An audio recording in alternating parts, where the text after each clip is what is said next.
Buenos días a todas, buenos días a todos. Hoy estamos nuevamente reunidas junto con un grupo de familias, a Cristóbal Gutiérrez, a quien hicimos ya una primera entrevista y queríamos continuar reflexionando y profundizando sobre algunos temas, partiendo de ciertas inquietudes que surgen a partir del primer encuentro de conversaciones con Cristóbal. Buenos días, Cristóbal. Muchas gracias nuevamente por conversar con nosotras y nosotros acá.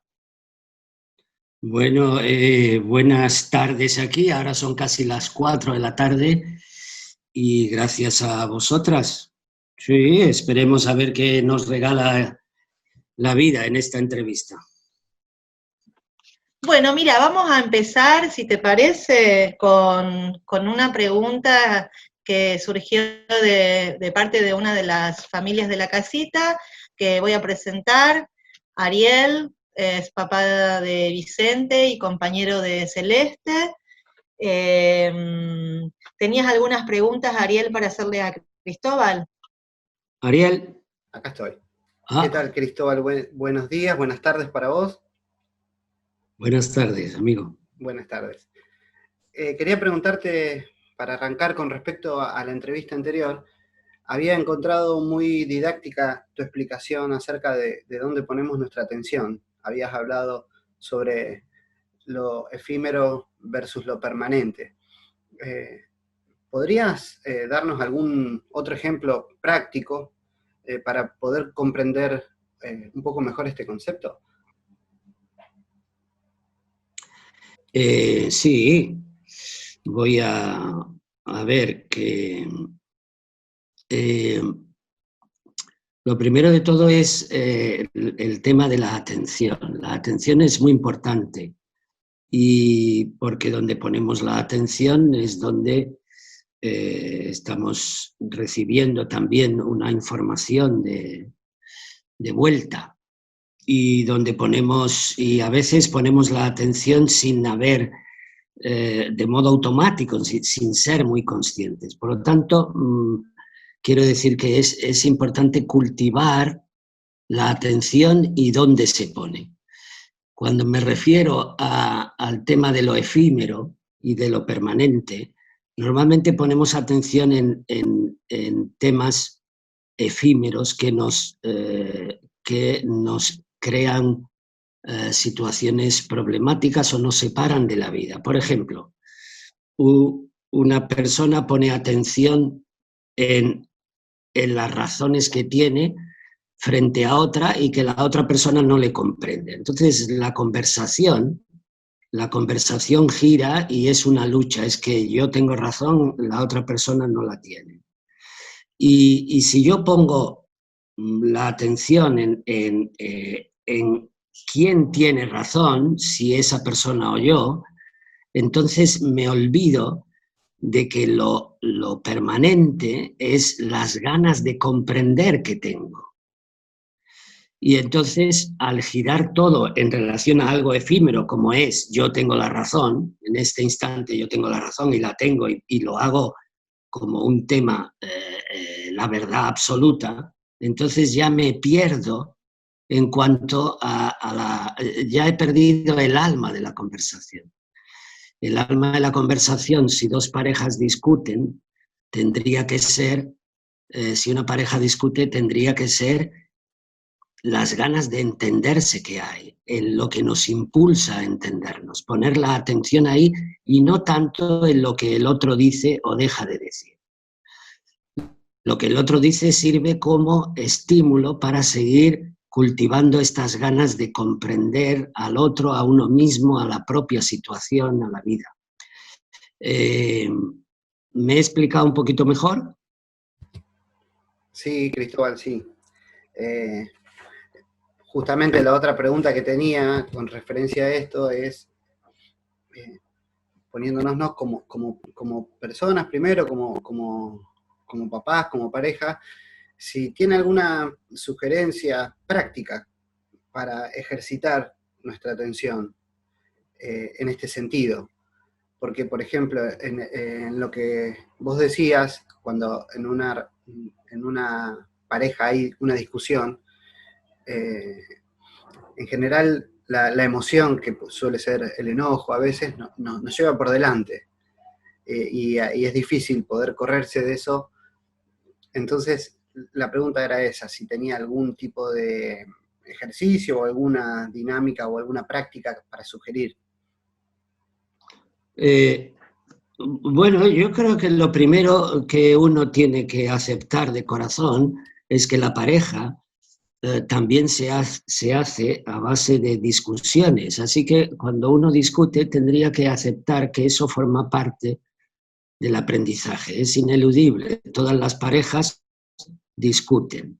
Y lo importante no es, por tanto, que se tenga o no que discutir, sino que aprendamos a discutir. Entonces, esto es un punto importante, es decir, acercarme a la discusión, no como algo que estoy haciendo y no tendría que hacer porque discutir es malo, sino, bueno, discutir forma parte. Otra cosa es que evidentemente hay que elegir el momento, aquí entraríamos en otros aspectos. El momento, pues si hay niños delante, pues no es muy adecuado, pero a veces tampoco se puede evitar según el grado de capacidad que tenemos o de sensibilidad, ¿no? Pero la discusión es un medio para cultivar la sensibilidad, que en definitiva es lo único importante, y por lo tanto, para cultivar la sensibilidad es importante también dónde pongo la atención. Así que antes de discutir tengo que partir de la base o haber puesto la atención en que discutir está bien. Discutamos. Y una vez que discutimos sin pensar que no teníamos que discutir y estamos discutiendo, entonces algo ya quizás se puede ir aclarando. Y si no se va aclarando, también eso forma parte del aprendizaje, es decir, los desencuentros.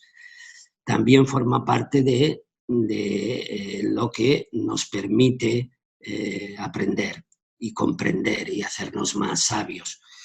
No creo que haya una persona sabia que no haya pasado por momentos, porque no haya tenido fracasos en infinidad de aspectos, ¿eh? Entonces, esto forma parte. Es decir, ¿de qué modo empiezo la discusión? Si empiezo una discusión pensando en que no tendría que discutir, yo, si me doy cuenta, tendría que cambiar eso. Si presto atención, me doy cuenta. Entonces digo, no tiene sentido, porque estoy discutiendo, no tiene sentido que diga que no tengo que discutir, o que le diga a mi pareja que no tiene que discutir, ¿vale? Pues estamos discutiendo. Y a partir de aquí, iremos cometiendo errores. Y a través de estos errores y a través de aprender a mirarlos bien, entonces la relación va creciendo. La pareja me sirve para comprenderme, para ver que no me entero de cosas o para ver que ella no se entera de cosas, y esto nos permite unirnos. Pero uno no se une únicamente por los momentos agradables. De hecho, lo que más une es cómo se ha resuelto algo desagradable. Y por lo tanto, es una necesidad discutir y cometer errores en la discusión. Por lo tanto, creo que he contestado un poco a tu pregunta. La atención empezaría en el momento en que me observo con ganas de discutir. Si estoy atento, digo, tengo ganas de discutir, aunque también veo que tengo temor a discutir porque discutir no es bueno. Entonces yo observo, o yo creo que no es bueno, estoy hablando como una reflexión así en voz alta, ¿no? Entonces, si me observo, veo que Cristóbal quiere discutir, pero también Cristóbal se critica a sí mismo porque quiere discutir, y ayer también discutió. Y entonces yo voy observando y poniendo atención a todo eso, y entonces el mundo se va abriendo. Entonces voy cometiendo errores Y Cristóbal, al cometer errores, también, si está atento, comprende muchas cosas. Por lo tanto, el tema de la atención empieza antes que digamos, voy a atender. El tema de la atención empieza siempre, siempre. La atención, no hay ningún momento que no atendamos. El tema es que no sabemos ni a lo que atendemos y por qué lo atendemos de un modo o de otro. ¿He contestado a tu pregunta? Sí, has respondido y más todavía. Pero te vuelvo a preguntar, en tu experiencia personal, ¿hay algún tipo de ejercitación? Por ejemplo, algunas personas lo encuentran en la meditación, o vos hablaste en la entrevista anterior, en tu caso, del Seitai. Digamos, cuando estamos con nosotros mismos, ¿hay alguna forma práctica que vos hayas encontrado en tu recorrido adecuada para producir este ejercicio de autoobservación? Porque al principio no es sencillo. No, sencillo es siempre, porque no hay nada que lo dificulte. El tema es que cuando queremos hacer un método de esto, yo no he puesto mucho énfasis en los métodos. Por ejemplo, el maestro de Seitai decía, a ver si lo recuerdo, decía, superar verdaderamente un aprendizaje no consiste en encerrar la vida en los estrechos cauces de una forma, es decir, de un método, sino desprendido de toda forma, aprender a vivir de un modo espontáneo y libre. Y esto es muy importante, más que método, es simplemente atención. Evidentemente, si a alguien le va bien, pues meditar, pues que se ponga a meditar o a hacer tai chi o pintar o irse a hacer deporte, pues estupendo. Pero el tema es la atención, y la atención no es ningún método, es simplemente atender a la necesidad que tengo de percibir. Y esto es muy... no es ningún método, y por eso yo no hago énfasis en los métodos, que cada uno vaya buscando el suyo. Yo el Seitai no lo veo como un método, sino como una reflexión, una invitación a vivir el cuerpo, en este caso, a la vida que tiene el cuerpo. Así que atender, en este caso tú, Ariel, yo te sugeriría, lo que te vaya bien, hazlo, pero no confundas atender con un método. Atender, siempre estamos atendiendo. En todo caso, habría que hacer como una especie de pausa y decir, ¿a qué estoy atendiendo normalmente en mi vida? Atiendo a esto y esto. ¿Y qué sentido tiene que yo ponga tanta atención en esto?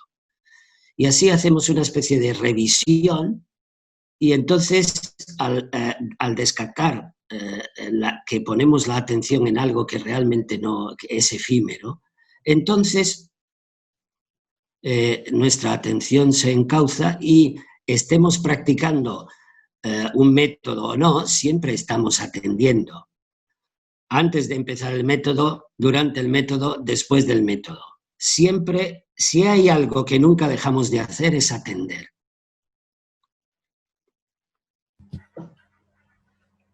Ahí está.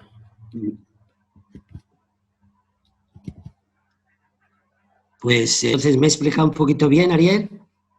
Sí, Cristóbal, ahora sí. Pues te agradezco las preguntas, No, por favor, gracias a vos por la respuesta.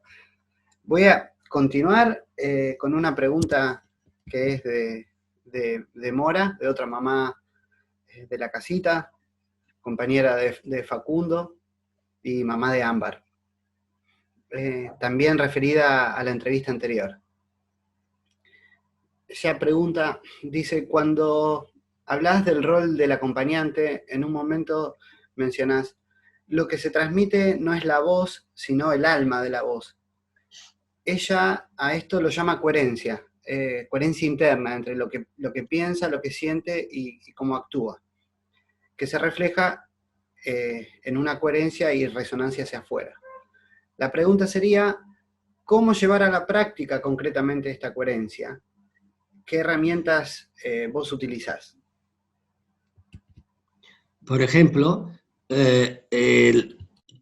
es muy interesante estas preguntas porque me permiten expresar lo que os quiero compartir. Y en ese sentido os lo agradezco. Hacen falta preguntas así. Por ejemplo, hacéis mucho énfasis en los métodos y en las herramientas, como si se tuvieran que utilizar. Lo único no es ni método ni nada, lo único es la atención. La atención nos va dirigiendo, no tengo que utilizar nada. Por lo menos a priori, la idea de utilizar algo creo que impide eso que ella llama la coherencia. Es decir, ante un niño o ante un adulto, estoy como se me deja estar. A veces estoy mejor, peor, pero al menos atiendo o tengo la creencia o la percepción que atender es importante. Y eso, poco a poco, va dando un fruto. Es decir, cada vez Cristóbal está menos en sus ideas y más en lo que hay. Y eso es un fruto que que Cristóbal no puede gobernar. Es decir, esto se da por sí mismo.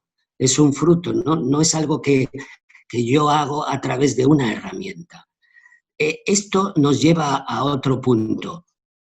Que es, en realidad,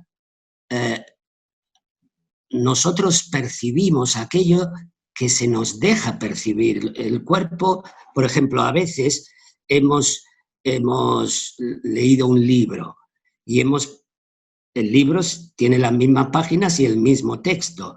Sin embargo, al cabo de un año lo volvemos a leer y nos damos cuenta de otras cosas. ¿Y por qué no me di cuenta hace un año? O, por ejemplo, yo digo, hoy no voy a discutir con mi pareja porque ya llevo varios días discutiendo y esto no lo voy a mencionar.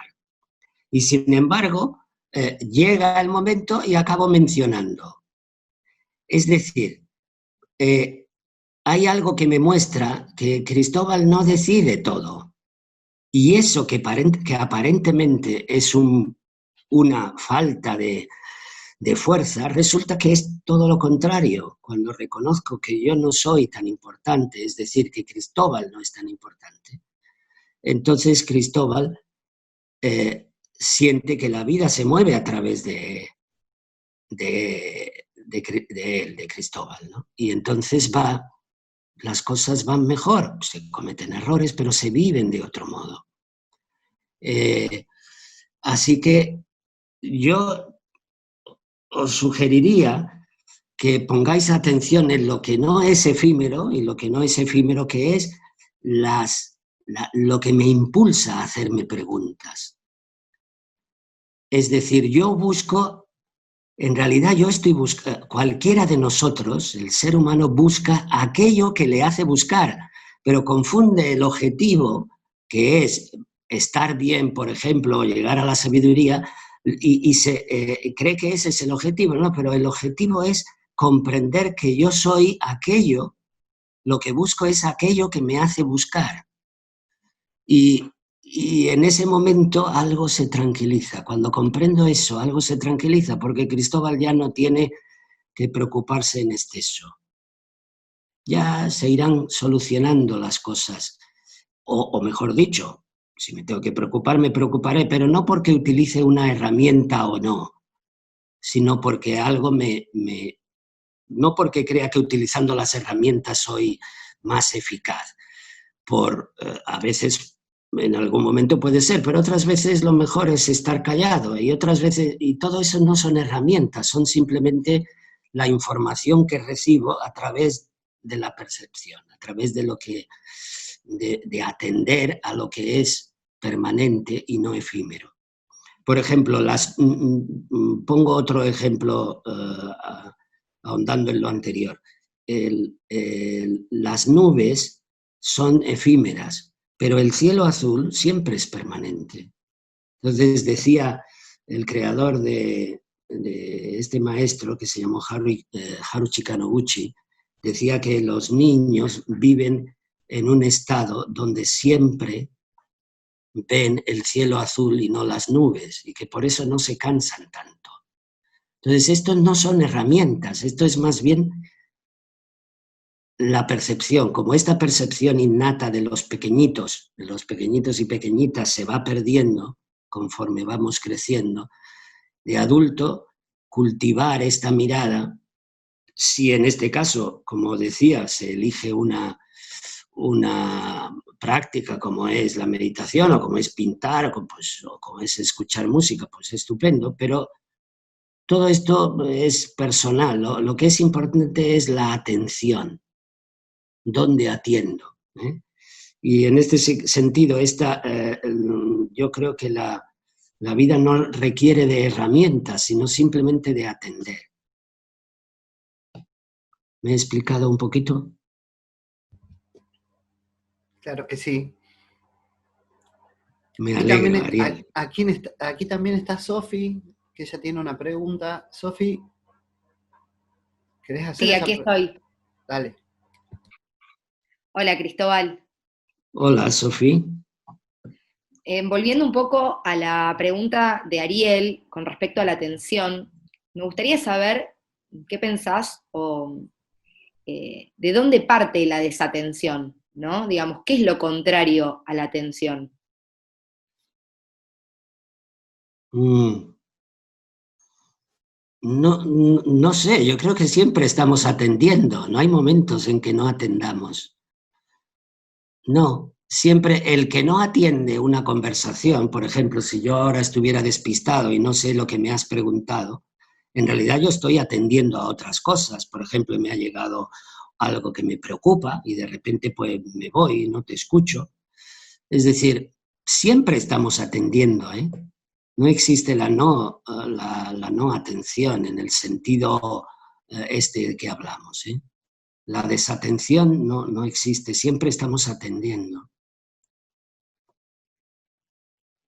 En todo caso, la atención es ser consciente de que atiendo a lo que es permanente, como decía antes. Esto sería a cultivar. Se trata de cultivar una atención que no ponga su mirada en lo que es efímero. ¿Por qué lo permanente? Porque lo permanente es lo que está ligado a la vida. Lo efímero pasa.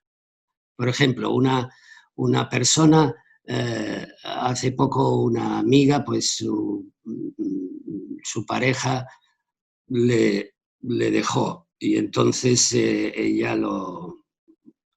es una mujer madura y sin embargo lo pasó muy mal. Y si escuchamos lo que decía, pues básicamente ponía atención a lo que era efímero. Toda relación es efímera. Lo que permanece es otra cosa. Lo que duele es siempre quedarse enganchado a lo efímero, pero a veces tenemos que pasar por ahí para comprender el valor de otros temas. Así que está bien también a veces no ser tan sabio ni tener las cosas tan claras, entre otras cosas porque lo necesitamos para que algo se clarifique. Necesitamos pasar por caminos que son erróneos, pero que necesitamos para crecer. ¿Y he contestado? Sí, Cristóbal, súper claro. Gracias. Gracias a ti. Bueno, otra pregunta que había surgido de una mamá de la casita, Cristóbal, partiendo también de escuchar tu relato anterior, tu charla anterior, es si verdaderamente se puede hacer algo con los niños realmente, o si el trabajo en principio está en nosotros y cómo este trabajo que nosotros hacemos le llega a las niñas y a los niños. Y otra pregunta es, ¿cómo es este equilibrio entre ocuparnos de nosotros y ocuparnos de ellos y de ellas? Vale, voy a empezar por esto último porque creo que me da pie mejor a explicar lo que deseo compartir. Y es la separación entre ellos, en este caso los hijos, y nosotros. ¿No? Realmente no hay separación. Es decir, sí que son niños y nosotros somos adultos, pero lo que hay que atender, lo que estoy invitando es a que se atienda a lo que hay en medio de los dos, a aquello que es invisible y que nos une. Y eso no es ni el niño ni yo. Y eso, entonces ya, por ejemplo, cuando se formulan preguntas así, me acuerdo de una mujer, yo estaba en el País Vasco y esto fue hace mucho tiempo y estas cosas pues a veces sin querer se nos quedan, ¿no? Y recuerdo que aquella mujer madre estaba diciendo, bueno, cuando mi hija ya sea mayor, yo entonces ahora he dejado de meditar y podré meditar. Y, y entonces yo al escuchar esto no le dije nada, porque de hecho ella no me preguntaba nada, y al escuchar esto me hice la pregunta, pero ¿por qué diferencia entre lo que es meditar, entendiendo meditar como ir a lo profundo, estar en unión con algo más allá de estar en unión con lo que es el ser, que no es lo efímero, que puede ser mis ideas y Cristóbal y demás? ¿Por qué lo separa de cuidar a su hija? ¿Y por qué dice, haré algo profundo y me pondré a meditar? Y parece que cuidar a su hija, hay como una separación en el hablar. Algo así me da la sensación de que se traduce por la pregunta que me has hecho. Es decir, no hay separación, nunca. La separación siempre es ficticia. Evidentemente, y ahora voy a tratar de añadir algo que quizás ayuda.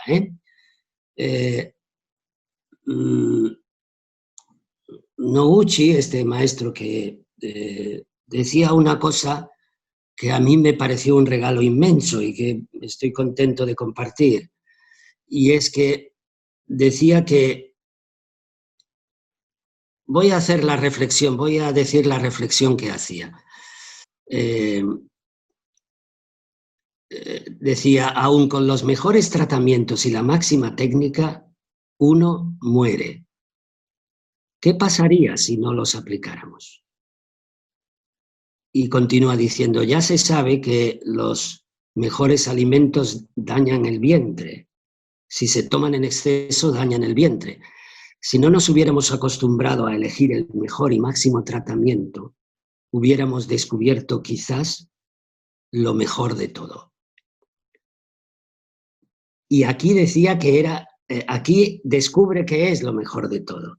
Bien, ahora yo os hago la pregunta, según esto, ¿qué es lo mejor de todo ante una situación? En este caso él habla de un tema de enfermedad, por ejemplo, pero en realidad yo lo traslado a todo, aun con las mejores técnicas y los mejores métodos para educar y tal, al final se acaba fallando. ¿Qué es? O se acaba acertando, pero en fin, ¿qué es lo mejor de todo para la educación? En este caso, como puede ser lo mejor de todo para la relación de pareja o lo mejor de todo para el tema de una enfermedad o lo que sea. ¿Qué es lo mejor de todo? Os hago esta pregunta, a ver, ¿qué creéis a qué se refiere en este caso Noguchi?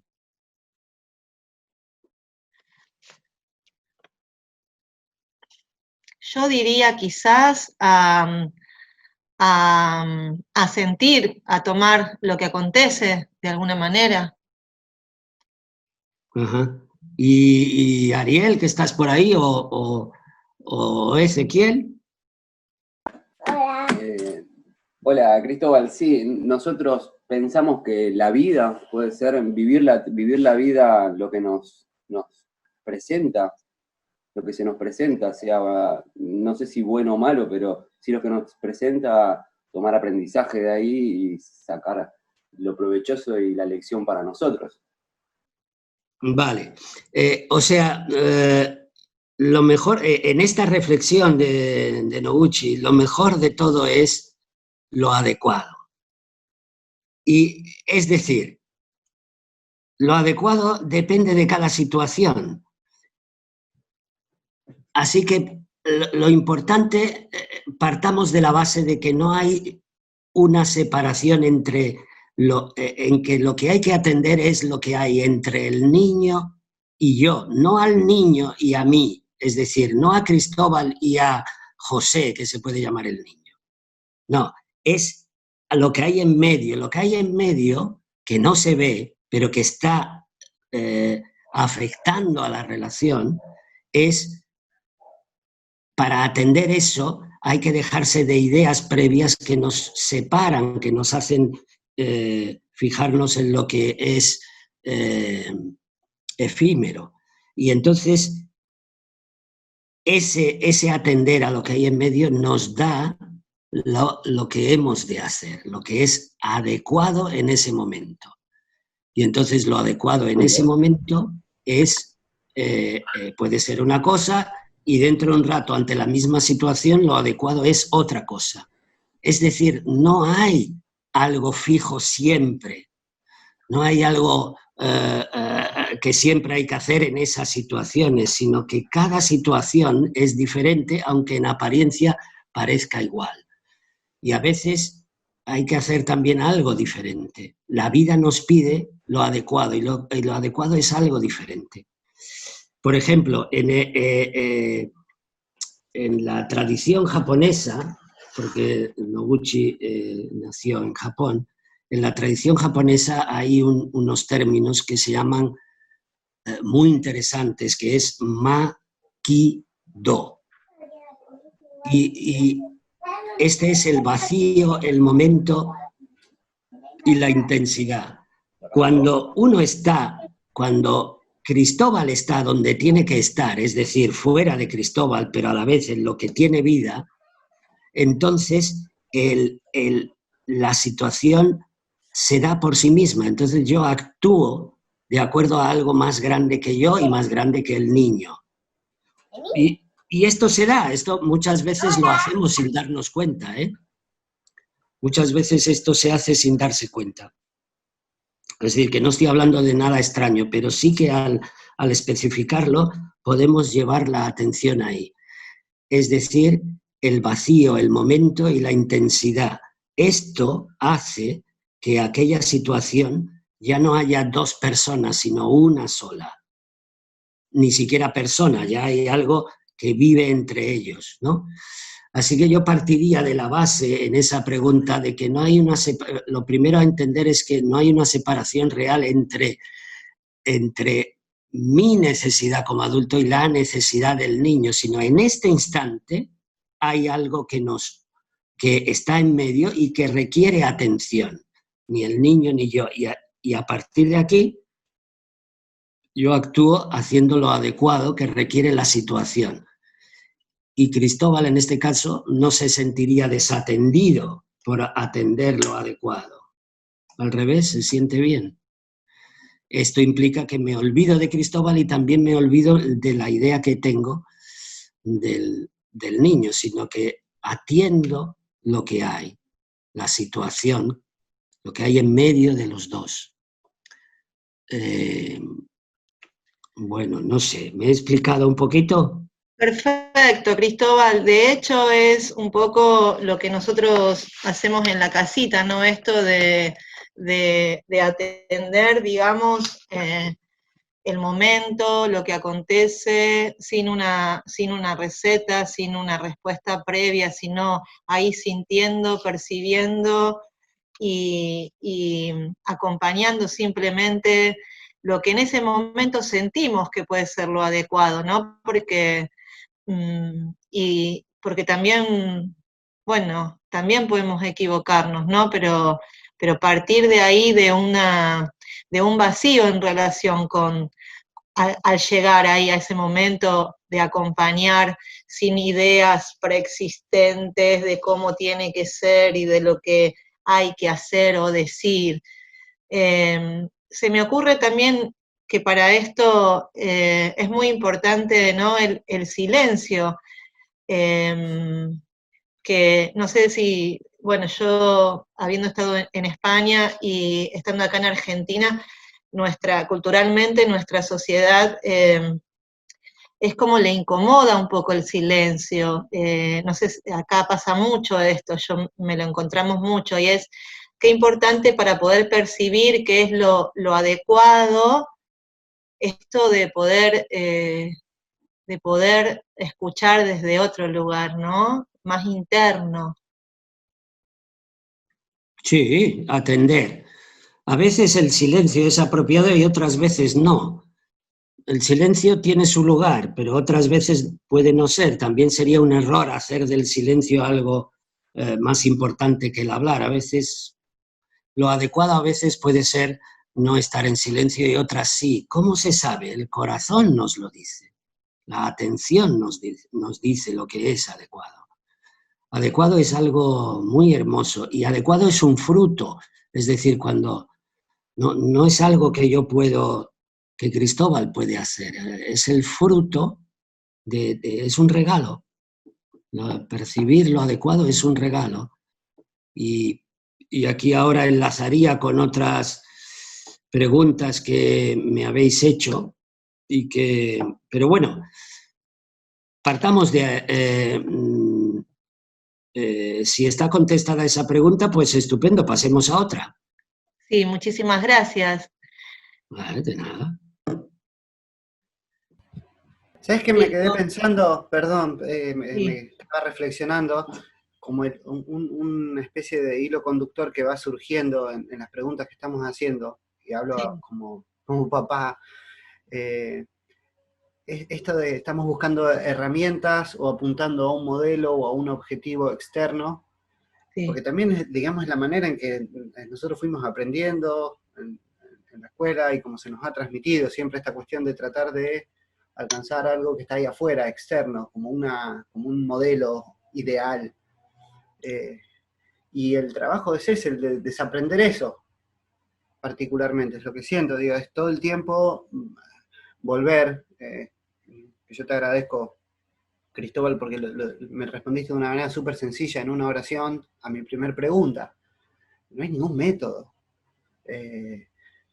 Pero venimos tan constreñidos por nuestra formación, nuestra educación, y deshacernos de eso creo que es lo que encontramos los papás un poco difícil a veces. Esto que tan lindo que uno lo palpa en la casita, de aceptar la experiencia como es, como viene, sin esperar nada, lo que es ahí, sobre todo cuando estamos a lo mejor conteniendo a nuestros hijos. Es ahí donde nos encontramos y nos perdemos, y creo que por ahí venía también mi inquietud al principio. Yo personalmente me siento como ahí en el medio, digamos, ahí tenemos un montón de información de hacia dónde tenemos que ir, pero todavía me siento atado en parte a cómo fui criado. Y en el encuentro, en la crianza con mi pareja y con mi hijo, también siento un trabajo personal interno de todo el tiempo tratar de salirme de ahí. Estamos ahí, sí, en la búsqueda, tanteando todo el tiempo, y siempre nuestros niños nos ubican todo el tiempo, porque ellos están ahí. Sí. Por ejemplo, yo también añadiría otra cosa. Lo que hemos recibido, que no ha sido perfecto, es lo que es importante reconocer que era lo único necesario, porque otra cosa no hemos recibido. Y por lo tanto, no encararlo como un lamento. Joder, si hubiéramos recibido otra cosa. Y también estos modo de hablar que solemos tener en general, en Argentina, aquí, en todos sitios, es un modo general que se habla del trabajo. Yo creo que aprender a vivir no es ningún trabajo, es una necesidad. Si uno no aprende a vivir, está disconforme, está mal, por lo tanto, esta especie de encarar, esta utilización del lenguaje, de esto hay que trabajarlo, este tema hay que trabajarlo, creo que denota también una mirada, una atención. Quiero recordar que trabajo la raíz etimológica es de un instrumento de tortura que utilizaban los romanos. Entonces, trepalium, que eran de 3 pies este instrumento. O sea, querer comprenderse no es ningún trabajo. Y también esto creo que es bueno recordarlo en nuestra vida cotidiana, cuando decimos, esto lo tengo que trabajar, preguntémonos, ¿qué significa trabajar? ¿Por qué por qué le llamo así? Si en realidad no es ningún trabajo, es algo que hago de corazón, porque si no lo hago estoy mal.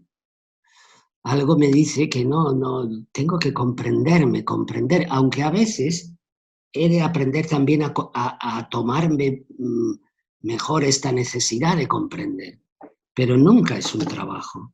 Pero bueno, yo creo que quizás todo esto viene del término americano que es the work, y allí todo es work.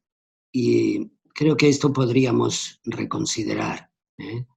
Comprenderse, querer entenderme, querer entender a mi pareja, a mi hijo, no es ningún trabajo. Es algo, y cuando me doy cuenta que he cometido un error y que suelo cometerlo mucho, tampoco lo tengo que trabajar, sino tengo que comprender qué sostiene este error mío, pero esta pregunta, ¿qué sostiene? No es algo no es algo mental, sino es una pregunta que parte de lo profundo, que necesito comprender. De ahí que la atención me hace comprender. Y muchas cosas se resuelven simplemente porque atiendo, no a lo aparente, sino a lo constante, a lo permanente, no a lo efímero, sino a lo permanente. ¿Sí? Cristóbal, perdón. Sí. Entonces esto vendría a responder, perdón, me parece súper interesante esto y nutritivo lo que estás aportando, una siguiente pregunta que nos hizo una mamá de la casita, que tiene que ver con qué pasa cuando nos equivocamos con nuestras niñas y nuestros niños, y ella pone esto, deja una huella en ellos, cómo se repara esto en el vínculo cuando ellos aún son pequeños, ¿no es cierto? Y es Sí. como atender a qué comprensión nos trae esto que está aconteciendo. No sé qué contestarías a esta pregunta. Eso es, sí. Y por otra parte, cuando pensamos, cuando esta mujer, esta mamá formula la pregunta, parece que tiene miedo del efecto que va a quedar, del daño que se le va a hacer a este niño por eso. Esto son cosas que no podemos controlar y por lo tanto preocuparse de eso no vale la pena. Es decir, yo he podido cometer un error y tener miedo del efecto que le ha podido ocasionar, este miedo no es nada bueno. Y además parte de la base de como si yo pudiera controlar lo que el niño, este hijo, asimila o no asimila. Lo que sí puedo es vivir el dolor que he podido ocasionar y vivirlo de tal modo que yo salga regenerado y con ganas de entenderme mejor, en este caso con mi hijo o conmigo mismo, ¿no? Pero quitar este tipo, atender, esa pregunta contiene una buena intención, pero que está cargada, lleva una carga de miedo. Y nosotros no podemos controlar todo lo que le afecta a nuestro hijo. No podemos controlar eso. ¿Para qué tener miedo por ahí? Lo que sí podemos es atender esto que decía antes que hay entre esa persona o ese niño y yo. qué es lo que hay en medio, qué es esa vida, atender a eso.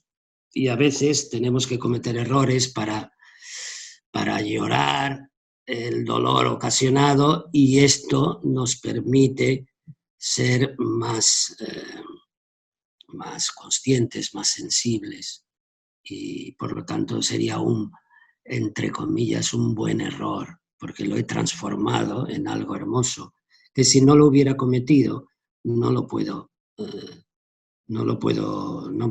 ser, digamos, más sensible.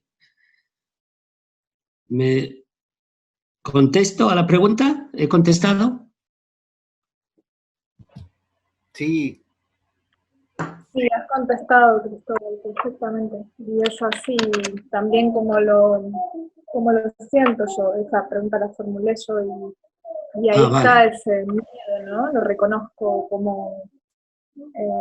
como parte a ese miedo.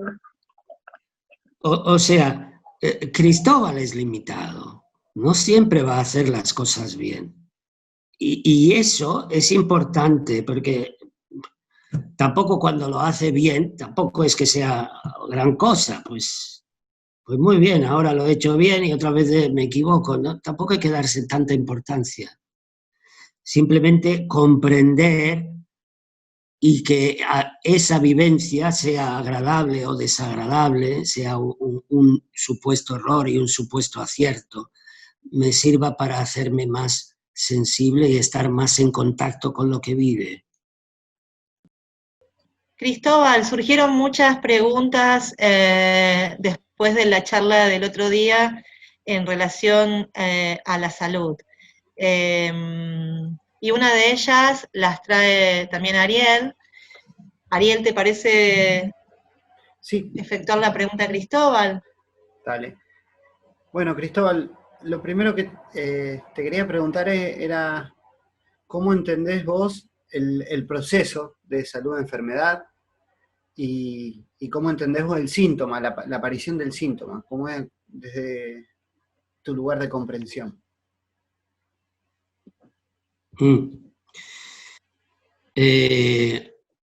Bueno, cuando hablamos de salud y de enfermedad, lo que hay detrás siempre es un concepto del cuerpo. Y los diferentes modos de enfocar la enfermedad, médicos, los diferentes tipos de medicina que enfocan la enfermedad, de hecho tienen un concepto un poco diferente del cuerpo, pero se parecen en mucho. Y por eso creo que hay que distinguir entre lo que es salud y lo que es medicina. La medicina es un acercamiento válido y a veces muy útil para encarar el tema de la enfermedad y demás, pero no hay que confundir salud con medicina. La salud es anterior a la medicina. Es algo que llamamos, o sea, la salud es innata en el organismo si partimos de la base que salud es la constante búsqueda de una unión en el propio organismo. Es decir, nuestro organismo, por el hecho de existir y de estar en un entorno y de tener una serie de deseos, se ve obligado a mantener siempre un equilibrio entre las necesidades internas y la realidad externa. Esto al ser humano se le complica, porque además el ser humano puede tener deseos que no tienen que ver mucho, que solo tienen que ver con ideas, algo que los animales, pues no, en ese aspecto son más sencillos. Entonces, este mantenimiento constante, esta búsqueda constante y mantenimiento del equilibrio, de la unión, de la sincronización entre el exterior y el interior, entre el propio organismo y el exterior, las necesidades internas y el exterior, esto es a lo que yo llamaría salud. Cuando alguien no tiene salud es que ha perdido esta capacidad de... Por lo tanto, esta capacidad de sincronizarse y de encontrar su lugar frente a la necesidad, frente al exterior y ante la necesidad interna. Entonces, cuando esto un modo de recuperar esta salud, es decir, este equilibrio que nunca es perfecto, siempre hay algo. Creo que cometemos un error de decir la salud es que siempre, la salud podemos estar bien un rato y después tenemos molestias por otro lado. O sea, ¿por qué? Porque la salud es algo dinámico, es una constante búsqueda de mantener este equilibrio, como digo, Entonces, cuando una forma de mantenerlo es que llegado a un punto, el organismo se ve obligado a entrar en crisis y ahí sería la enfermedad. Y la enfermedad, por lo tanto, es una manifestación de que la persona, de que ese organismo quiere recuperar un equilibrio. Así que el enfoque que se da de la salud pues dependerá. Claro, yo no estoy hablando del cuerpo como un conjunto de órganos, sistema nervioso y músculos y demás, incluso emociones y algo más sutiles. No, en realidad yo estoy hablando de la vida que tiene el organismo, la vida, lo que le sostiene. Por ejemplo, si Cristóbal ahora cae muerto porque le da un infarto, Cristóbal tiene todo, tiene órganos, tiene sangre, tiene células, tiene de todo. Pero ¿dónde está? Ya no está Cristóbal. O sea, ya es un trozo de carne que ha caído al suelo. Ya no se sostiene. Entonces, esto nos invita, esta mirada que pone énfasis en lo que no se ve, pero sostiene el organismo, esto es una mirada que creo que es un poco diferente a la convencional y que creo que tiene más sentido, porque lo que hay que cuidar es precisamente aquello que no se ve y que, en este caso, Cristóbal, si muere, pierde. Es decir, el cuerpo sigue siendo el mismo, no está dañado en apariencia, pero ya Cristóbal ya no puede ni hablar, ni moverse, ni nada. Y sin embargo, lo que le hace sostener a Cristóbal es algo que no se ve. No se puede mostrar en un análisis médico, en un chequeo médico. No se puede mostrar. Por ejemplo, y esto solemos olvidarlo mucho, y esto no le quita valor a la medicina en muchas prácticas, ni mucho menos, simplemente destaca un aspecto que creo que es el esencial. Y también es importante que la medicina, ante un trauma, por ejemplo, ante un accidente de automóvil o de lo que sea, la medicina ha dado pasos inmensos y puede hacer recuperar. Ahora bien, la medicina siempre podrá recuperar algo si esas ganas de vivir que no se ven se lo permite. Es decir, el mejor cirujano, si ese ser no tiene ganas de vivir, pues el mejor cirujano no puede hacer nada. Cualquier medicamento tiene eficacia si la persona quiere, si la persona no, si aquello que es la persona, que es algo que no se ve, aquella fuerza, aquel ánima, aquel alma que le anima, quiere seguir existiendo. Entonces, si no quiere seguir existiendo, por mucho que se haga, pues el mejor cirujano no va a poder hacer nada. En esto me viene el recuerdo de alguna vez fui a dar unos cursos a Canarias y uno de los alumnos, al cabo de los varios encuentros, iba una vez al mes o algo así.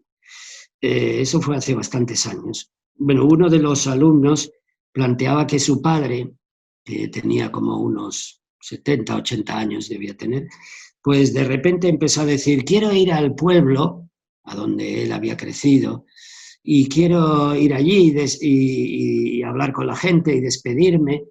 y el hijo intuyó como que quería ya, que ya pensaba que se iba a morir. Le dijo, no, pero papá, que tú estás bien, no, te estás pensando, mira, yo no lo sé, hijo, pero yo quiero ir a despedirme y a ver a la gente con la que me he criado y quiero ir allí. Y total que el hijo le acompañó y fue por el pueblo y viendo a cada uno y tomando un café y compartiendo con ellos y como haciendo esto, simplemente compartiendo ratos y que aunque él no decía nada a las demás personas, pero que al hijo le había dicho, mira, yo tengo ganas de despedirme. Total, el hijo tenía conexión con un familiar, no recuerdo cómo, que era el director del hospital central de allí, de Canarias, de Las Palmas, de Gran Canaria. Y entonces le pidió si podía hacerle un chequeo y que si podía, que no tardara tanto.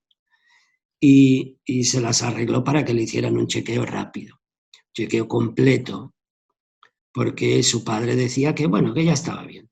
Y entonces le hicieron el chequeo, al cabo de los 4 o 5 días fue el resultado y el director del hospital le llamó al padre y le dijo que se pasara, que le iba a leer el resultado del chequeo completo. Y entonces el hombre fue, este padre de este amigo, fue y escuchó el resultado y es que estaba estupendamente, estaba la mar de bien, que tenía un par de cositas, pero que no era absolutamente nada, quizás un poquito esto, un poquito lo otro, pero prácticamente nada, que estaba como un hombre de 50 años. Y él le dijo, bueno, pues muchas gracias, le dijo, le agradeció todo y entonces salió del hospital, tomó un taxi y se empezó a sentir mal y le dijo al taxista, por favor, eso cuando habían recorrido 200 metros, y le dijo al taxista, por favor, regrese, que no me encuentro bien, regrese al hospital.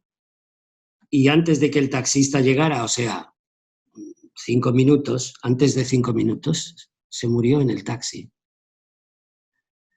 Es decir, ningún chequeo va a descubrir lo que sostiene el organismo y que no se ve, porque todos los chequeos descubren lo que se ve y a través de lo que se ve quieren acercarse a lo que no se ve.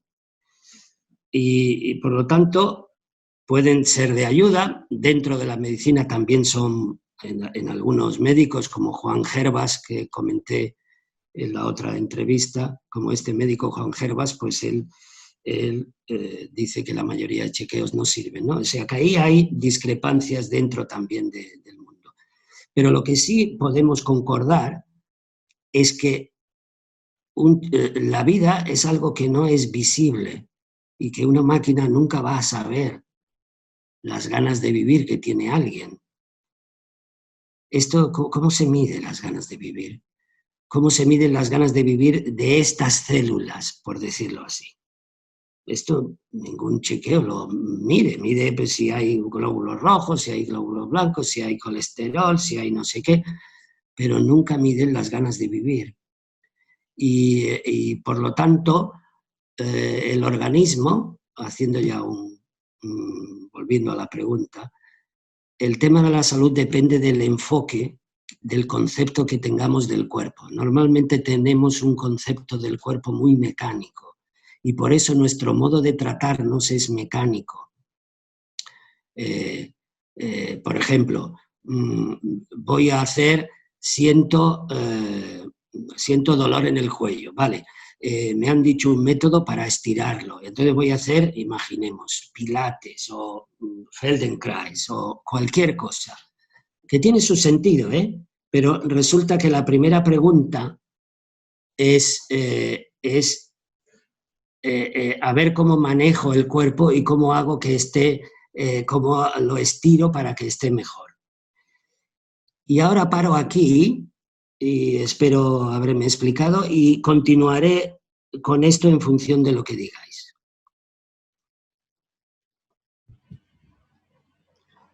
Cristóbal, Dime. pues me gusta mucho tu concepto de salud y resueno con eso.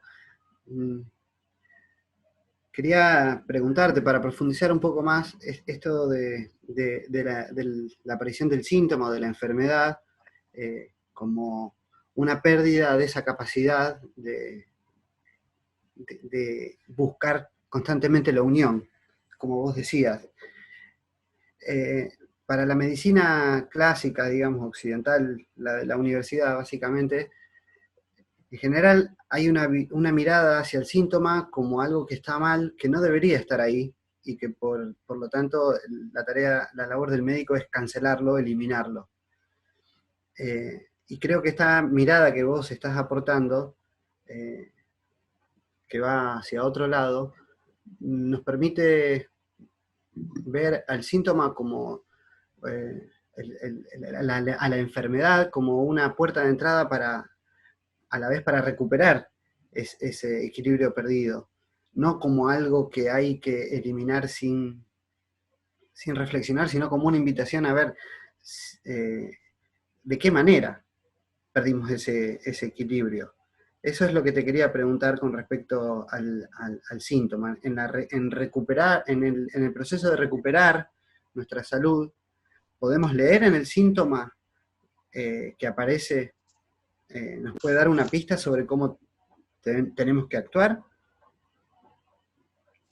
De acuerdo. Contesto a tu pregunta y retomo lo anterior. Sí. Es decir, lo que la enfermedad está manifestando es que hay una fuerza que quiere recuperar ese equilibrio. Y por lo tanto hay que apoyar esa fuerza para que ese equilibrio se recupere. A veces habrá que intervenir drásticamente a través de la medicina alopática o la llamada convencional. Y porque a veces el cuerpo ha llegado a tal punto que no tiene elementos. Y entonces, por lo tanto, por eso digo que yo no estoy diciendo que de entrada toda enfermedad no hay que intervenir. Y además apuntaré otra cosa. En todo caso, si hay que intervenir, apuntaré ahora en la dirección que quiero compartir. Y que es más una propuesta educativa. Es decir, hasta ahora hemos estado viendo que la enfermedad ha sido tratada por la medicina y por diferentes enfoques médicos, y cada uno seguramente tiene su utilidad y también sus pegas. Son enfoques médicos, pero lo que no hay, y de ahí que yo en la primera charla que tuvimos dije que el mundo educativo le faltaba, estaba preso, estaba hipotecado porque no tenía una visión de la salud. Aparentemente tiene una visión profunda de los niños y de la infancia, de cómo cuidarlo, y sin embargo ignora la salud y por lo tanto tampoco tiene un enfoque sobre la enfermedad. Es decir, o si tiene un enfoque, es un enfoque médico de las diferentes medicinas que la educación pueda acudir. Pero no tiene un enfoque propio, porque la salud es anterior a la medicina. Y por lo tanto, eso no es excluyente de la medicina, es más bien reconocer algo. Es decir, la salud es la capacidad de sostenimiento del organismo, de la adaptación, pero que eso, la medicina, cuando apareció la medicina, el ser humano ya llevaba viviendo miles o millones de años y por lo tanto se ha mantenido. Me gustaría recuperar, por tanto, un tema de la salud que sería el tema educativo, es decir, de qué modo transmito un conocimiento que no es terapéutico, no es médico, y sí de conocimiento, de sensibilización, de apoyar la capacidad que tiene el organismo de reaccionar ante aquello inesperado que ha recibido o que ha ido acumulando, por el motivo que sea. A veces habrá que acudir, como digo, a algo médico. No estoy diciendo una cosa que tenga que ser siempre como que la medicina sea algo a rechazar, sino volvería al anterior de lo que hablamos de la charla, lo adecuado. A veces puede ser adecuado ir a un médico, pero en realidad si yo fuera cirujano y tuviera un hijo, si yo fuera un médico buenísimo de psiquiatría, pues buscaría que mi hijo no necesitara de la psiquiatría ni de la cirugía, no necesitara nada. Y si yo soy un médico naturista, pues también buscaría que mi hijo no tuviera que necesitar mis conocimientos con las hierbas o con la homeopatía, porque, digamos, su cuerpo ya sabe autorregularse. ¿Cómo? Eso no significa que circunstancialmente algo sea necesario. Es decir, no estoy diciendo algo contra la medicina, sino más bien a favor de que recuperemos una idea de la salud que es anterior a cualquier concepto médico y que es la que sostiene la vida. Así que voy a poner un ejemplo. Imaginemos que tenemos un dolor de cabeza y que este dolor de cabeza me viene de un dolor que también percibo un dolor en el cuello. Lo normal, si alguien va a un médico, es que le recete algún calmante. Si alguien va a un médico naturista, pues lo normal es que le recete unas hierbas. Si alguien va a un osteópata, pues lo normal es que le ponga, le gire las vértebras o le haga algo para que aquello pues vuelva un poco, le ayude a ponerse en su lugar. ¿Hasta aquí estamos de acuerdo o tenéis algo que decir? No, de acuerdo, totalmente de acuerdo. Vale, entonces, ¿qué sería el nivel educativo? Y ahí es donde entra, en este caso, este hombre Noguchi, que él, que era un médico tradicional japonés y muy famoso y demás, de repente tuvo una comprensión a raíz de tratar a una persona y dijo, y esto fue que de hecho comprendió que el cuerpo de hecho ya está haciendo solo las cosas. No hace falta por inercia o por costumbre, porque a veces sea necesario, de acuerdo, pero por inercia o por costumbre o porque se cree que las cosas son así, intervenir. A veces, o sea, lo importante sería que mantengamos qué es lo que sostiene nuestra vida, la sensibilidad de nuestro cuerpo. Mantener la sensibilidad, es decir, la capacidad de reaccionar ante las situaciones, es lo importante. Y eso es algo educativo, pero no puede ser educativo partiendo de una idea de salud médica, porque la prevención médica es más bien parte de una idea, a mi modo de ver, posterior, que es un poco errónea, porque no se fija.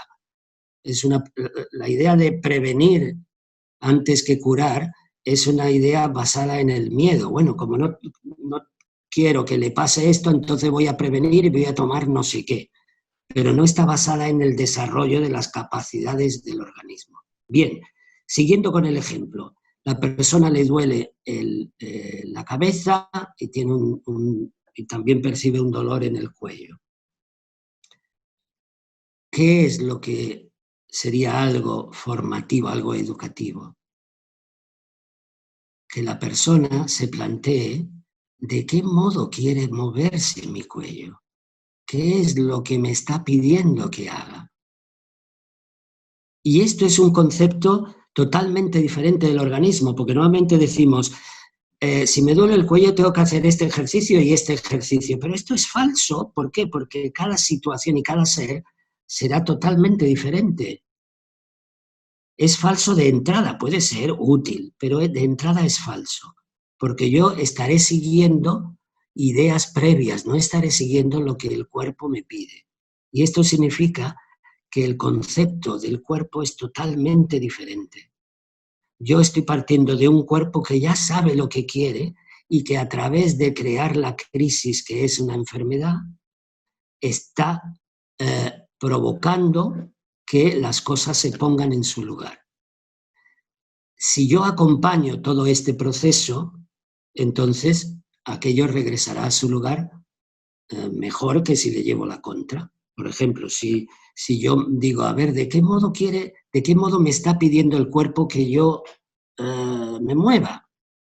Por ejemplo, el cuerpo me puede estar diciendo, es conveniente que dejes de trabajar tanto, o es conveniente que dejes de preocuparte, llevas este problema con tal persona mucho tiempo. Y esto sería que me lo está pidiendo a nivel psíquico, y en ese momento me llegan estas reflexiones, cuando me hago la pregunta, ¿qué es lo que mi cuerpo quiere? Y también me puede estar pidiendo, mira, gira el cuello de este modo, a este ritmo, en este ángulo, y entonces sigue que el cuerpo te guiará. Y ahí empieza un movimiento, que es un movimiento hermosísimo que sale del interior del organismo. Y que entonces tú ya no tienes ideas que otro ha creado, sino tú ya sabes lo que tu cuerpo necesita.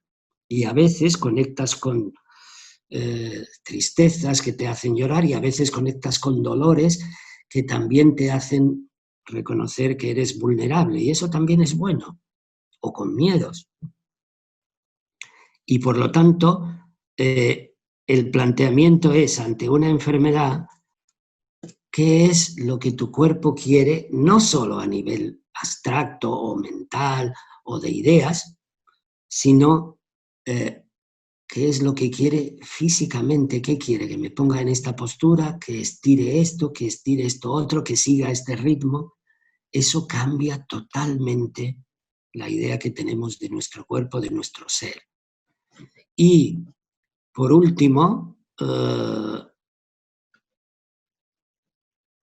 me gustaría conectar con algo que, si queréis, después retomamos, porque hay una pregunta que me enviaste, María José, que se refería, no sé quién la hizo, de cómo, enlazando con un tema anterior, de la charla anterior, que era la formación de los acompañantes de los niños. Si un acompañante no tiene esta idea de su organismo, esta idea íntima, que no es una idea de fuera, basada en la investigación de alguien, sino es una idea que me llega, que me permite acercarme a mi organismo, es difícil también comprender al otro. Y por lo tanto, por eso recurrimos a expertos, porque estamos lejos de nosotros. Es como lo que planteabas en relación a cultivar esta atención, ¿no? Esta percepción, pero hacia nosotros mismos también, hacia nuestro propio cuerpo. Claro, exactamente. Atender, poner la atención a qué es lo que mi cuerpo me está pidiendo, no como deseo, hoy tengo ganas de comer esto y lo otro. Esto no es tan importante. O sea, es importante si para mí es un problema, pero estoy hablando de otra necesidad, de una necesidad no de comer pasteles, sino de una necesidad vital, es decir, mueve, estira, haz esto, y entonces de repente notas que respiras. Mirad, una diferencia entre un movimiento consciente y un movimiento que sale del interior es como si yo ahora os dijera, qué bueno es desperezarse, ¿no? Y creo que todos me diríais, pues sí, cuando entra el desperezo es una alegría, ¿no? Uh-huh. Desperezarse, estirarse. Ahora, si yo os dijera, vale, desperezaros ahora, ya no sería lo mismo, ¿no? Uh-huh. ¿Por qué no es lo mismo? Porque te puedes hacer el desperezarte, lo puedes hacer desde fuera o si sale de dentro, ya todo el ser está coordinado para desperezarse. Es decir, que ese ejercicio aparentemente tonto está unificando desde la punta del dedo gordo del pie hasta la coronilla. Es vital desperezarse, es vital bostezar, es vital estornudar, es vital tirarse pedos, eructar. Todo eso forma parte del ser como su modo de regulación. Cuando esto se pierde, ya no sabemos ni cómo queremos movernos, ni cómo queremos comer, no sabemos nada. O sea, el ser humano tiene muchos conocimientos teóricos, pero no sabe ni qué quiere comer, ni cuánto quiere comer, ni cómo quiere moverse. Simplemente sigue ejercicios que alguien ha descubierto, pero nunca pueden ser los que yo necesito en este instante, porque este instante es siempre nuevo, diferente. Bueno, como veis, aquí se abre una cantidad de ramificaciones inmensa que quizás no dé lugar a esta charla, pero me gustaría que al menos os dé ganas de reflexionar. Conforme miramos a nuestro cuerpo, incluso lo que vemos como muy sano, a veces está separado del desarrollo de la sensibilidad. Yo solo puedo saber lo que mi cuerpo necesita cuando le dejo un espacio y le pregunto, ¿cómo quieres moverte en este momento de tensión? Normalmente esto se haría de modo instintivo, pero como estamos un poco liados, es bueno decir, vale, ahora te voy a preguntar, porque yo no me entero. Entonces, si le pregunto, empiezo a poder escuchar algo. Creo que se me ha olvidado en esta última reflexión añadir algo, y es la diferencia entre un movimiento del organismo que parte del interior, que antes he dicho, pues no es lo mismo desperezarse desde el interior que desperezarse como un ejercicio físico, gimnástico, hay una gran diferencia. Y a nivel físico se nota, por ejemplo, si me muevo desde el interior, si hago cualquier ejercicio, por muy aparentemente duro que sea y muy intenso que sea, si sale del interior, la respiración cada vez es más profunda. Sin embargo, si sale del exterior, es decir, si lo hago con toda la buena intención del mundo, pero mi cuerpo no lo ha pedido, ¿no? Eso no significa que sea malo, pero no lo ha pedido, entonces yo puedo hacer un ejercicio que puede en apariencia y ser muy sano, pero se nota en que cada vez mi respiración es más corta. Es decir, cada vez mi expiración es más corta, cada vez voy jadeando y cada vez me falta el aire. En todo ejercicio físico, digamos, que no parte del interior, sea lo que sea, en general, cuando es muy intenso, tiendo a llegar a un punto en que tengo que descansar porque me falta el aire. Sin embargo, puedo moverme muy intensamente desde el interior, si el movimiento parte del interior, y aunque sea algo intensísimo y esté horas moviéndome, la respiración cada vez es más profunda. La expiración es más larga. No me falta aire, al revés, se abre por dentro una amplitud y noto cada vez con más fuerza, a pesar de que a lo mejor llevo horas dejando que mi cuerpo se mueva. Esto es una gran diferencia entre el movimiento que parte del exterior y que, digamos, es conveniente que yo haga esto, pues muy bien lo hago, pero acabo, depende de la intensidad, pues acabo jadeando y me falta el aire. Cuando parte del interior, cuando es una necesidad de cada célula o de cada vacío que tengo en mi interior, este vacío, este no visible, se quiere movilizar, entonces cada vez estoy más pletórico y a lo mejor llevo horas moviéndome. Esto es una gran diferencia. Por eso los niños pequeñitos suelen cansarse poco y nos agotan, porque ellos suelen vivir desde ahí. Así que, bueno, quería hacer esto que creo que se me había olvidado matizar. Cristóbal, y me gustaría entonces reflexionar junto a vos esto que compartías en relación a la propuesta educativa y la introducción del concepto de salud. Partiríamos entonces de como acompañantes favorecer a que las niñas y los niños, o como mamás y papás también, sigan en contacto con su propio sentir corporal, ¿no? Con ir comprendiendo esto que también les va trayendo, estos mensajes que les va trayendo su propio cuerpo. ¿Cómo lo verías, digamos, el enfoque de la salud dentro de estos proyectos? Es que yo creo que sería importantísimo. Lo que pasa es que no es simplemente con la intención de, porque a veces si yo no tengo cultivada mi atención, entonces sin darme cuenta atiendo a cosas que me debilitan, pero que en ese momento yo creo que pueden ser muy buenas. Y entonces no es un tema simplemente de una buena intención. Pues yo tengo la intención de atender. Habría que ir algo matizando, poquito a poco, quiero decir, soltando todo lo que tenemos encima.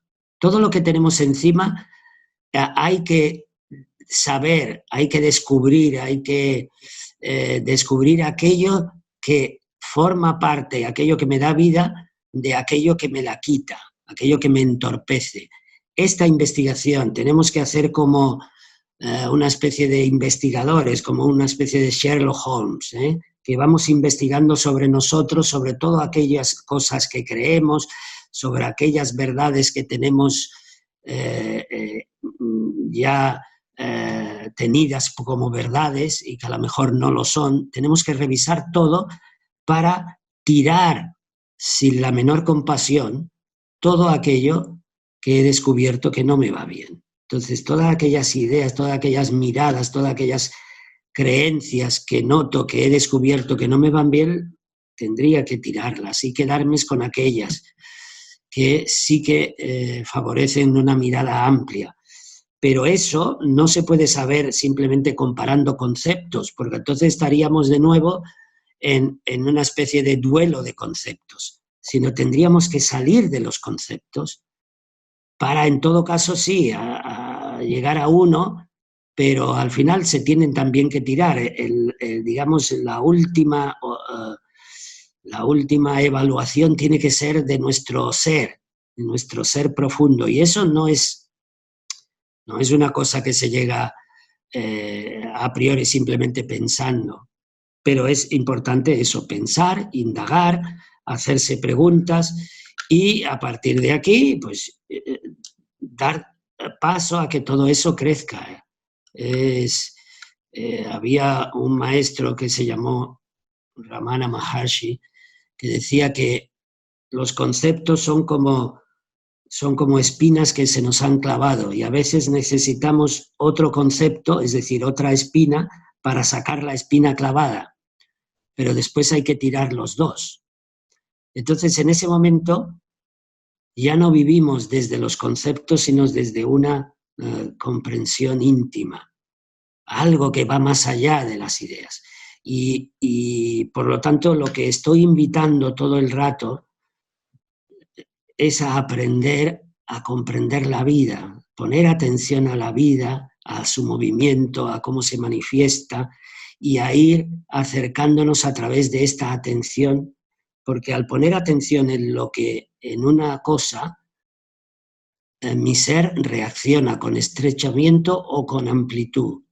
Pero si no pongo atención, por ejemplo, una persona que tenga un problema de racismo, por ejemplo, si ve a otra persona de un color diferente, pues y tiene esta idea de que tal tipo de persona es malo, es que vive una estrechez interna, pero si no se da cuenta, si no pone atención, cree que está haciendo bien, porque está haciendo según lo que dice el concepto tal que le han educado o le han dicho en su grupo o en su familia, y entonces él, para ser un buen hombre, tiene que rechazar a aquellas personas que son un problema.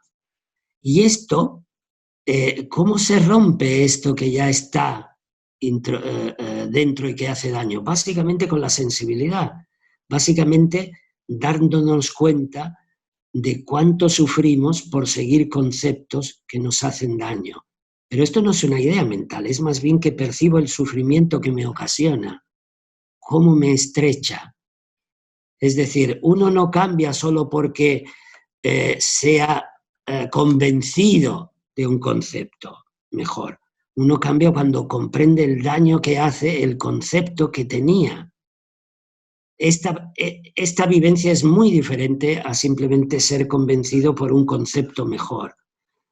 Y aquí analizando, por ejemplo, volviendo un poco antes al tema de la salud, por ejemplo, alguien que tenga una idea excluyente de las personas o de las cosas o de tal, a priori, un concepto, por ejemplo, alguien como que participó en el nazismo, por ejemplo, no podía ser una persona, desde el punto de vista del ser, no puede estar sana. Sin embargo, desde el punto de vista médico puede que no tenga ningún síntoma. Pero alguien que fomenta el odio, por ejemplo, no puede estar sano. Desde el punto de vista del ser. ¿Por qué? Porque está sufriendo, está todo el día en guardia, está todo el día mal, es incapaz de relajarse y de amar y de estar tierno. Es decir, el concepto de salud habría que revisarlo de arriba a abajo, no tanto para decir que las medicinas son malas, sino las medicinas aportan cosas muy valiosas y otras no tanto. Y veamos esto y quedémonos con lo que es valioso. Pero no confundamos salud con medicina. Y por lo tanto, este cambio se da cuando comprendo. La comprensión es algo que unifica.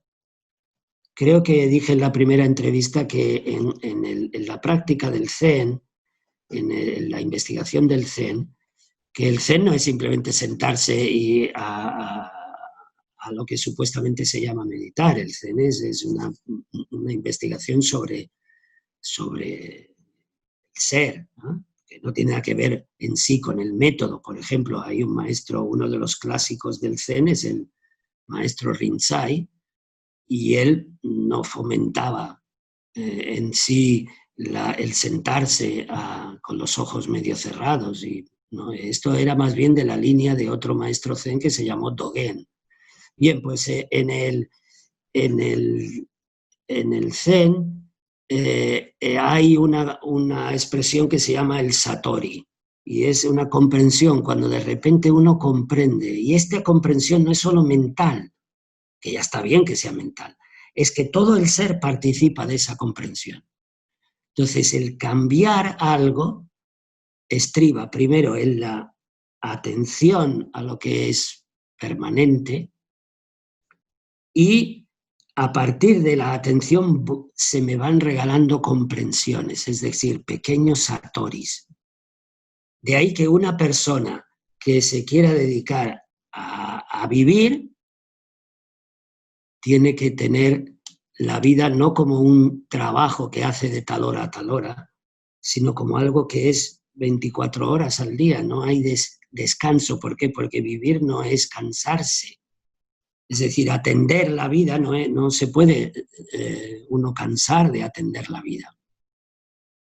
Y entonces, si alguien quiere hacerse un profesional de esto, ha de madurar y ha de tener ¿y cómo se madura? Atendiendo. Al atender me obliga a olvidarme de Cristóbal y de los rollos que tiene.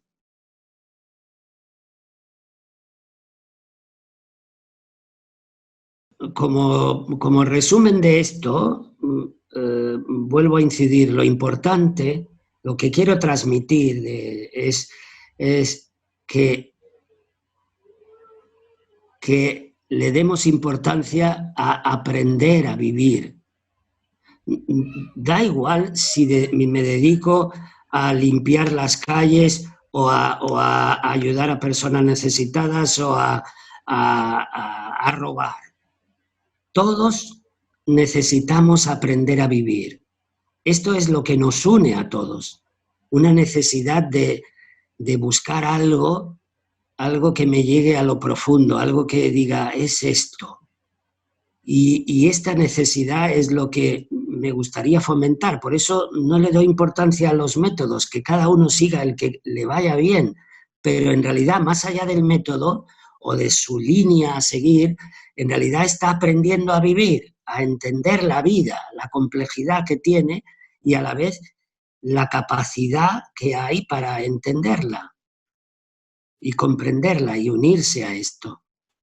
Esto es lo que me gustaría animar o compartir. Después cada uno hará lo que pueda, claro, y no puedo hacer yo más, pero esto, que aprender a vivir, que nuestros niños están aprendiendo a vivir. Bueno, ahora iba a terminar, pero hago una pregunta que se me acaba de llegar. A ver. ¿Qué creéis que vuestros hijos, qué versión tienen vuestros hijos si le preguntarais, qué responderían si le preguntarais ¿a qué vas a la escuela? ¿Qué creéis que contestarían? Yo creo que contestarían a jugar, a vivir. ¿Mora? Sí, yo pensé en lo mismo, en a jugar. Tal vez tendría que preguntarle ahora cuando baje. ¿Y Ariel? También pensé lo mismo, a jugar. Muy bien. Entonces, claro, si un niño es pequeñito, es importante que, bueno, esto es suficiente, mira, voy a jugar. Pero si a partir ya de una edad estaría bien que él supiera a qué va allí o tuviera una idea, al menos, y le hiciera esa pregunta y le cuestionarais también la respuesta para que pueda averiguar la pregunta. Porque depende, si con 10 años va a jugar, no va a aprovechar mucho, ¿eh? No solo la escuela, sino la vida en sí. Los niños, estaría bien que a través de la reflexión a partir de una edad, por ejemplo, con 7, 8 años, se le preguntara, ¿y tú a qué crees que vas a la escuela? Ah, pues yo voy a aprender matemáticas, por ejemplo. O yo voy a jugar, o yo voy a aprender muchas cosas. Y entonces uno le podría decir, quizás también vas a saber estar bien contigo, ¿no? Porque el otro día discutiste con este amigo y lo pasaste muy mal. ¿A qué vas a la escuela? Esta sería una pregunta que puede tener un desarrollo. Y yo veo que en las escuelas alternativas esto no se da. Un niño tiene que saber a qué va a la escuela, porque el a qué voy está dirigiendo la atención. Si yo voy a sacarme títulos, esto dirige mi atención. Si yo voy a comprenderme a través de las cosas que vivo allí, sean matemáticas o sea cualquier otra, o sea un conflicto con los niños, o sea lo que sea, entonces mi atención va a comprender. Así que puedo aprender matemáticas, pero también puedo comprender a la vez la vida. Esto es muy necesario y no lo veo en las escuelas alternativas con la intensidad que requeriría. La idea con la que voy a algo está condicionando mi percepción y, por lo tanto, la atención. Esto es muy importante. Si yo, por ejemplo, voy a una pareja para ver si hago mucho el amor, esto condiciona mi atención. Si yo voy a una pareja para quitar mi miedo a la soledad, también condiciona. Yo tengo que saber a qué voy a la pareja, aunque lo mantenga, aunque yo diga, mira, yo voy porque me quiero quitar el miedo a la soledad. Bien, es un principio, pero tengo que ser consciente a qué voy. Porque si no, ni siquiera tenemos ni idea, pero ¿por qué estoy en pareja? Porque temo la soledad, temo la soltería, ¿por qué voy en pareja? ¿Por qué voy a la escuela? ¿Por qué quiero cuidar niños? ¿Por qué? No es una pregunta exclusivamente mental, sino ¿qué me impulsa? No es una pregunta solo abstracta. ¿Qué me impulsa? ¿A qué voy yo a la escuela? ¿A qué voy a hacer un curso? La mayoría de las veces, un curso sobre crecimiento o sobre, no sé, constelaciones. Yo que he estado... Uno de mis maestros, no lo he dicho, ha sido Bert Hellinger. He estado con él asistiendo a sus cursos durante 12 años y he comprendido muchas cosas que no aparecen siempre en las constelaciones. Y es una mirada ante la vida que no es simplemente, digamos, resolver algún problema que tiene alguien, sino siempre he percibido que Hellinger invitaba a mirar de otro modo los problemas y que la vida está detrás de los problemas. Y a veces, por querer resolverlos, se nos escapa. Entonces, ¿a qué voy yo a algo? ¿Qué pretendo al enfocar este problema? Son preguntas que dirigen mi atención. Y eso es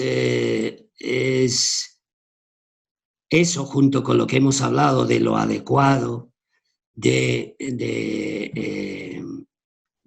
momento oportuno, el ma-ki-do, donde la intensidad, el vacío y el momento se fusionan. La percepción de todo esto, es decir, el poner atención, es muy importante. Si queréis, a nivel de escuela, incido en que es importante para qué van los educadores o los acompañantes, que se dice en el mundo alternativo, para qué van a la escuela y a qué van los niños a la escuela. Y los padres, ¿para qué educan a los hijos? Que os hagáis estas preguntas es clave, porque esto dirige nuestra atención. Aunque la respuesta pueda parecer errónea, en realidad es una buena respuesta, porque si yo digo, no, yo voy a la escuela porque voy a ser el mejor de todos, es una buena respuesta de entrada, porque eso me hará que yo contraste la realidad con esa afirmación. Pero cuando no sé ni a lo que voy y tengo una idea muy vaga, sí que sé, pero no sé, entonces está mal la cosa. Está mal, no puedo comprender cosas profundas desde ahí. He sacado a Bert Hellinger porque recuerdo muchas de las enseñanzas que a través de él me dio la vida, y era en los momentos en que él se acercaba a alguien a plantear un tema y cómo de repente hacía algo inesperado, pero que tenía sentido para situar la cuestión, como diciendo, ¿a qué vienes aquí? ¿Cuál es tu de esto? Es muy importante esto, es muy importante. Si no, uno va y consume cursos como consume chocolate. Y esto también se da. Y no es que sea mal, el tema es que ni nos damos cuenta. Entonces, ¿a qué van los niños a la escuela? ¿A qué me hace estar en pareja? ¿Por qué quiero estar en pareja? Es decir, todas estas preguntas tienen que tener de entrada una respuesta, que aunque con el tiempo veamos que era errónea, fue la simiente para seguir haciéndome preguntas. El problema es cuando no hay una pregunta concreta, precisa. Qué interesante, Cristóbal, esta última reflexión, porque además, mirá qué curioso, a mí me gusta terminar con preguntas. Me gusta llevarme y que la gente se lleve preguntas. Así que está completamente en sincronía digamos, con el cierre de esta propuesta. De mi parte, agradecerte enormemente de todo corazón y decirte de que es muy bonito poder compartir todo este mensaje que la vida nos trae a través tuyo, con quien, bueno, esté dispuesto a tomar y a escuchar, por supuesto, y que es una alegría, un placer y un honor siempre escucharte y poder conversar con vos para poder seguir haciéndonos preguntas, Cristóbal. Pues gracias a ti. Yo he colaborado con alegría y lo he hecho muy a gusto, ¿eh? Así que gracias también a ti y al resto del equipo, a Ariel, a Mora. A Sofi, gracias Sofi, Ariel, gracias a, Mora, a Ezequiel también, que estaba por ahí. Ezequiel, sí. Y bueno, y a las mamás y a los papás que nos estén escuchando también.